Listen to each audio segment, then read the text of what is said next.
We are presenting a new category this year called the SEIU Award for Reporting on Racial and Economic Justice. The inaugural winner is Aurora Almendral from Type Investigations and Quartz, with support from the Pulitzer Center. Just on the heels of what Candace said, it's nice to also be recognizing nonprofit newsrooms that are springing up and partnerships that are developing to try to fill some of the gaps in coverage. As Hillman judges, we applaud journalists who expose the abuse and exploitation of workers, especially of those without the means to fight back. This particular series, called Merchants of Care, accomplished that mission despite daunting challenges. Across the world during COVID, as you'll remember, nurses burned out and left the profession.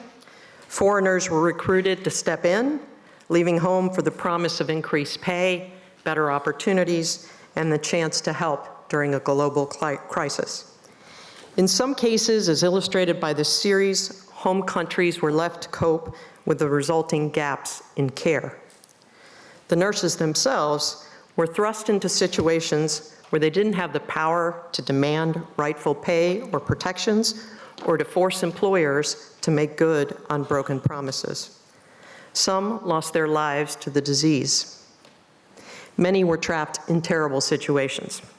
They were forced to work in dangerous conditions and for long hours, sometimes accumulating debt to those who had brought them overseas.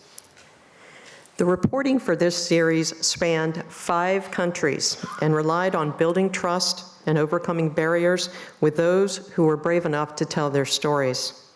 It involved confronting placement agencies and healthcare companies that were responsible or complicit.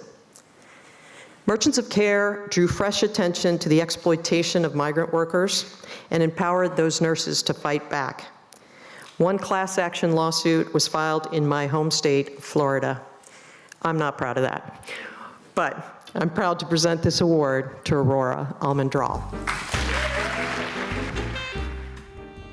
I'm so honored to be here today to have this work recognized alongside other current and previous recipients of the Hillman Award, whose work I've deeply admired. It's always a little bit bittersweet to receive an award for this line of work, because you know that it means that something terrible has happened to probably a lot of people. I started the investigation in the US by sending upwards of 100 messages to Filipino nurses. The vast majority of them did not reply. I'd lived and worked in the Philippines for years, including during a time of mass government state-sponsored killing campaign, And I'd never known Filipinos to be reticent about speaking to the press. But somehow, this group of nurses was more silenced. Some of those who did respond to me often did so with some version of, "Isn't this too dangerous to talk about?" It spoke to how vulnerable immigrants to the US can be and how fully a bad actor can exploit their precarious hold on being in the country. And they had reason to be afraid. One day, a nurse I'd been talking to sent me an audio recording another nurse had sent her. It was the voice of a Filipino-American broker who was furious that one of his recruits had spoken publicly about mistreatment from his agency. In the recording, he told a few dozen nurses in a Zoom call that he had 3 guns. And whoever it was who had spoken out, he said, "They better make sure that they stab me in the back and that I'm no longer breathing, because if I might just shoot them in the head."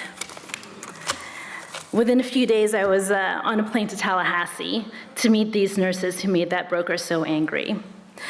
It was the kind of thing that made it harder for other nurses not just to talk to me, but to talk to each other, to talk to government agencies, to try to push back on what these recruitment agencies were doing to them, and with the sort of help and complicitness of the hospitals that they worked for.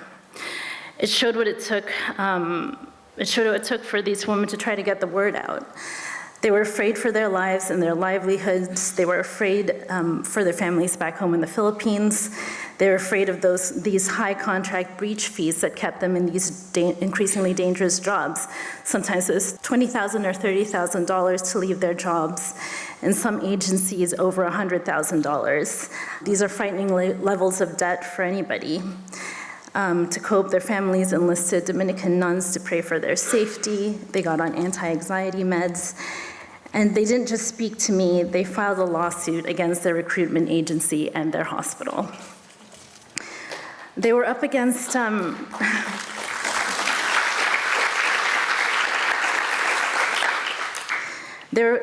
real threats and institutional indifference. What they were facing were violations of existing laws against human trafficking.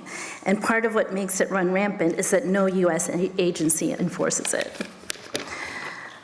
It took incredible bravery for them to get there, and it's a warning that should be heard across the labor market.